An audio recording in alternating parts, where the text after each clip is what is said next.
3 April 2020 کی رات جب سرجانی سے گھر واپسی کے لیے فور کے چورنگی سے گزرنے لگا تو ہر طرف سناٹے اور اندھیرے کا راج تھا۔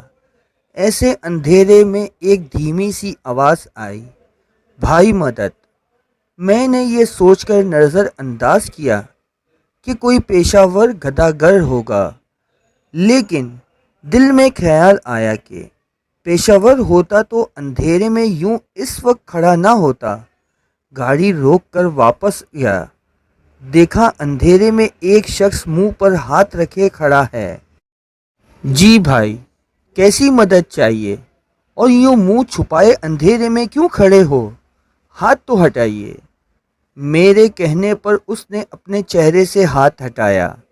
اللہ کی پناہ، اس شخص کے گال آنسوؤں سے بھرے ہوئے تھے اور دھیمی دھیمی آواز میں رو رہا تھا۔ دونوں ہاتھوں کو گالوں سے ہٹا کر معافی مانگنے کے انداز میں جوڑ کر کھڑا ہو گیا اور سر نیچے جھکا لیا۔ میں اس اندھیرے میں بھی اس کے آنسو تھوڑے سے ٹپکتے دیکھ پا رہا تھا۔ اندر اندر کچھ ٹوٹا ہوا محسوس ہونے لگا۔ آگے بڑھا اور دوبارہ ہمدردی سے پوچھا، بھائی کچھ تو کہیے۔ کچھ کہنے کے بجائے وہ شخص آگے بڑھا اور گلے لگ کر دھاڑے مار مار کر رونے لگا اور کہنے لگا، بھائی میں بھوکا رہ لوں گا، لیکن مجھ سے اپنی 2 چھوٹی بچیوں کی بھوک دیکھی نہیں جاتی۔ ان کا بھوک سے تڑپنا، بلکنا مجھ سے برداشت نہیں ہوتا۔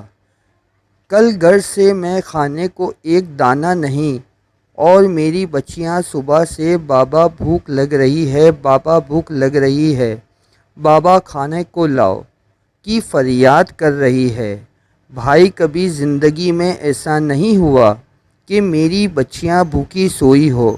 روزانہ کھانے کے ساتھ بچوں کے لیے فروٹس لاتا تھا۔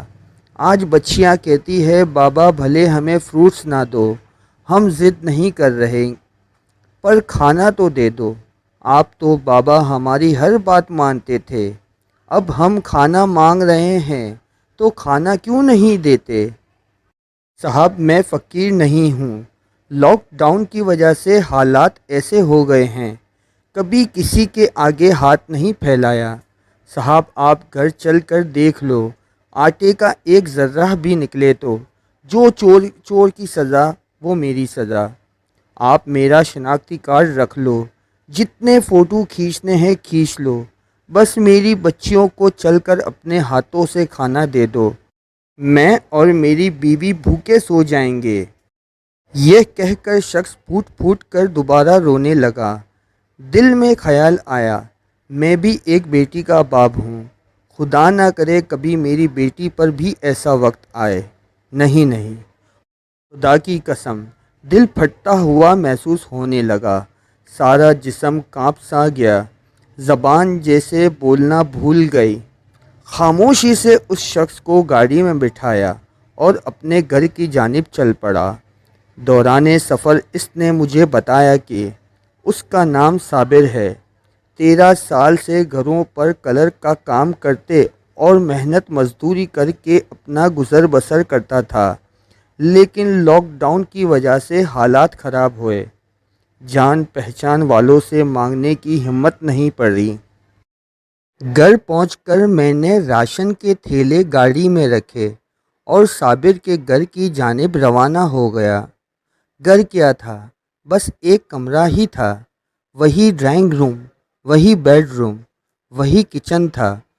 نہ صوفے تھے، نہ بیڈ، نہ الماری تھی، نہ فریج، بس ایک کونے میں بجھا چولہا صابر کی مفلسی کا منہ چڑھا رہا تھا، اور دوسرے کونے پہ 2 پھول جیسی بچیاں بھوک کی چادر تانے سو رہی تھی۔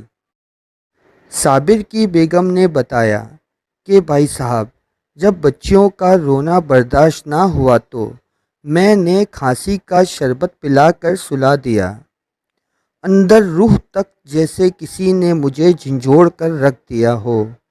سسکتے دل، کپ کپاتے ہاتھوں اور نم آنکھوں کے ساتھ راشن کے تھیلے کمرے کے کونے میں رکھ کر ایک پیار بھری نظر بچیوں پر ڈال کر اس دعا کے ساتھ صابر کے گھر سے نکل گیا، اے اللہ ان بچیوں کے نصیب اچھے فرمائے، اپنی مخلوق پر رحمت فرمائے، بھوکوں کی مدد فرمائے، آمین۔ آپ سب بھی اپنے اپنے محلے میں ڈھونڈیے کہ کوئی صابر آپ کی گلی میں بھی تو نہیں رہتا۔